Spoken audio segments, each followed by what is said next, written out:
but I have never spoken about this in an interview. When my daughter was 6, she began to have verbal tics and muscle tics that got so violent, she could not hold her head still. And the dreaded diagnosis came out of Tourette syndrome. All the doctors could offer were sedatives because they did not have an answer for why this was happening. I knew that there was something out of balance. I started on a quest to research and research and research. I spent hours and hours reading. That's when I first came across Carolyn Dean, who wrote the groundbreaking book on magnesium. There was a connection between magnesium deficiency and foods that were magnesium antagonists, wheat, specifically gluten, and dairy. So we embarked on this, started with a very low dose, dissolved in boiling water. We took away all wheat, all gluten, and all dairy. And within 4 weeks, Tourette syndrome was gone, completely gone.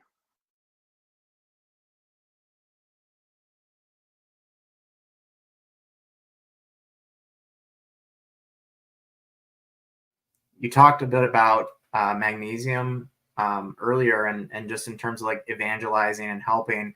I understand that someone very close to you, you were able to help through your research skills that you've cultivated. Would you be able to speak a little bit about that journey of metabolic health and wellness that you were able to embark on with respect to Tourette's? I certainly can. I have never, this will be my 13th podcast interview, but I have never spoken about this in an interview, and I would be glad to. I have posted about it on Twitter and have been able to come alongside quite a few families that have reached out to me for help, which has been an absolute honor. When my daughter was 6, 20 years ago, I, of course, was in the throes of the deepest, darkest torment of this mental illness. She was healthy up until the point where she was about 6. And over the course of about 3 months, she began to have verbal tics and muscle tics that got so violent, she could not hold her head still. And it was awful to watch. It was devastating to have her cry most of the day, and especially at night trying to go to sleep. The muscle twitches are so exhausting. She was so tired at the end of the day. It's such a feeling of twitching and cramping, and then you're exuding energy trying to stop yourself from doing it so that other people don't look at you funny because you can't control them. She was exhausted. We got to a point where I was taking her to doctors, pediatrician first, and then a neurologist. And the dreaded diagnosis came out of Tourette syndrome. And they give you this devastating diagnosis with no hope, that it is permanent, that she will have to learn how to live her life this way. She will have to learn how to shun other people's dirty looks. One of the things that she could not control was she rolled her eyes all the time. And when other people would see her do this, they thought she was being disrespectful. They thought she was being mean to them. She suffered greatly socially from this. That's all the doctors could offer were sedatives to try to make her muscles tired because they did not have an answer for why this was happening. They tried to tell me it was genetic. They tried to tell me she was born this way. They threw everything at it that they could possibly throw at it to try to get me to accept this. I was not going to accept that. Not when she was fine for 6 years, with no hint of this anywhere. And within 3 months, she was debilitated. I knew that there was something out of balance. I had no idea what it was, but I knew that there had to be something out of balance. At that point in our life, because I was already not eating meat or fat, a lot of what I was cooking for the family was also carb-based for them. We ate a lot of pasta, they did. I cooked for them. I didn't eat it, but what I cooked was a lot of pasta, a lot of bread, a lot of noodles, a lot of starches, potatoes, even packaged foods, crackers, little fishy crackers. I mean, all those things that you feed to a 5-6 year old as snacks. A lot of crackers and those sorts of things. I knew that there had to be something wrong.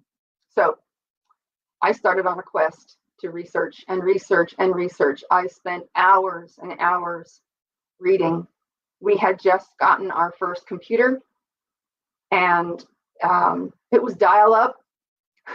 So, you hear the little ringing in the background while it's trying to connect, and I would stay up many hours of the night searching and searching and searching. I came across, that's when I first came across Carolyn Dean, who wrote the groundbreaking book on magnesium. At that time, it was fairly new. And as I read articles about her connection and ordered her book to read it and start highlighting in the book, there was a section in there talking about muscle cramping that we all know, when our minerals are out of balance and we have a Charlie horse, we have a leg cramp, we have a toe cramp, we have a hand cramp, and we need more magnesium, we need more salt, we need more potassium, we need more water. We know that. She was, in this one section of the book, talking about that it could actually affect the face. And I was like, wow, really? That I'd never heard that before. So as I plowed through her book and continued my search online, there was a set of blog posts. This was, before Facebook, before Instagram. There was a set of parents on a blog post that was kind of an offshoot of Carolyn Dean's book and website. And there was a set of parents that were talking about Tourette's and uncontrollable facial muscle twitches and what they were finding that could work. And they would try to go back to their doctors and share what was helping, and they would be shut down. They would be told that that's ridiculous. So I did enough research to understand that a body and brain that's deficient, actually clinically deficient in magnesium, even if your blood test for magnesium shows that it's within normal range, because your blood will tightly control. You can have all kinds of magnesium deficiency symptoms in your body, but your blood marker will still show that it's within normal ranges. I coupled that information with several of these families that mentioned that there was a connection between magnesium deficiency and foods that were magnesium antagonists. And those foods were wheat, specifically gluten, and dairy. My daughter lived on pasta and dairy, pasta and cheese. She would go weeks with eating nothing else. And I thought that was eating healthy. You know, I was cooking this for her. It was, you know, hard dairy cheese. It was, you know, good milk. It was whole wheat pasta that I thought was better than white pasta, which actually is worse in the terms of anti-nutrients.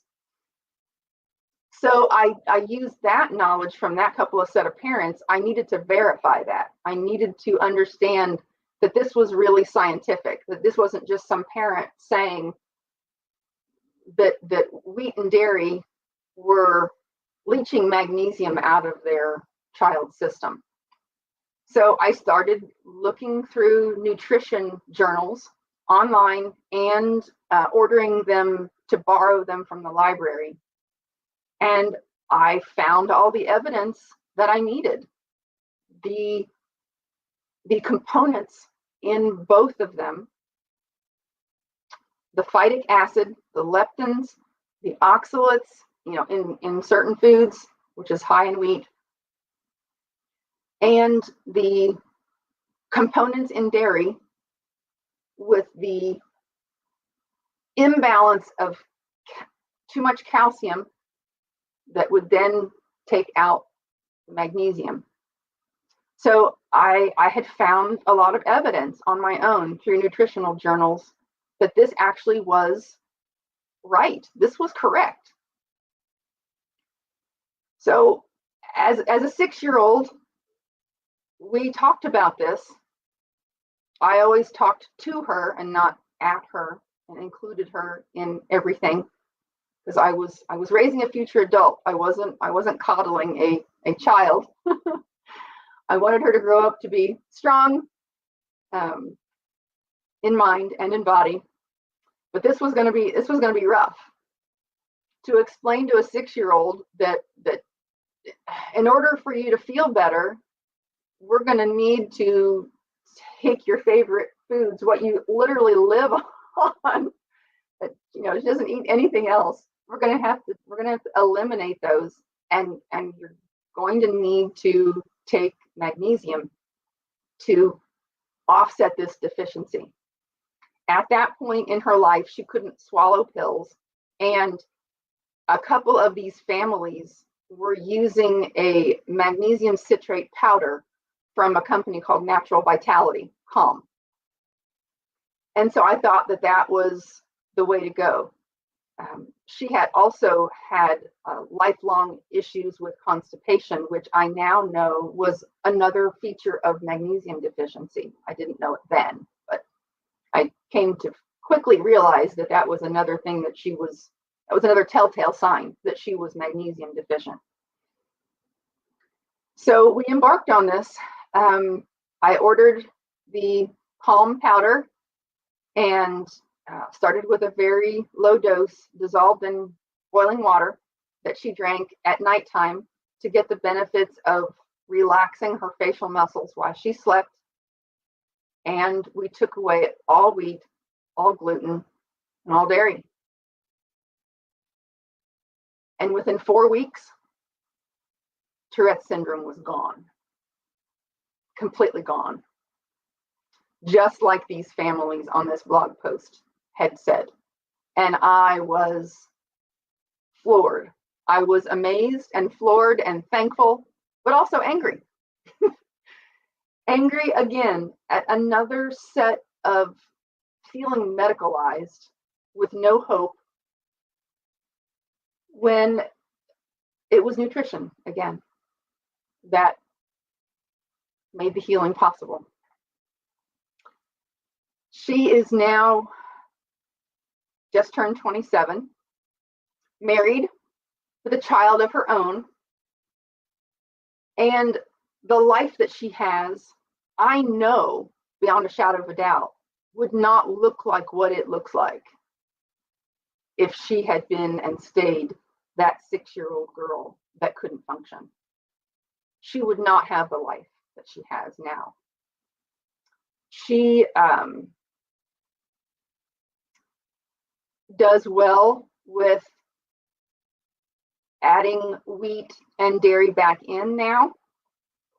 So she's not only healed to the point of not having symptoms, but it has healed that deficiency so much with daily magnesium, because she now also takes magnesium threonate and glycinate along with some of the calm powder to have even more brain healing effects from those two great forms.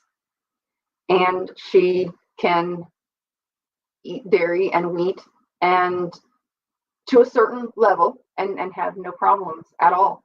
She's living in freedom. She's happy and healthy.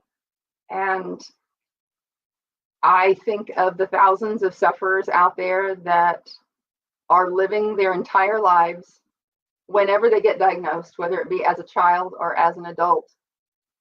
And it breaks my heart, absolutely breaks my heart that they could be better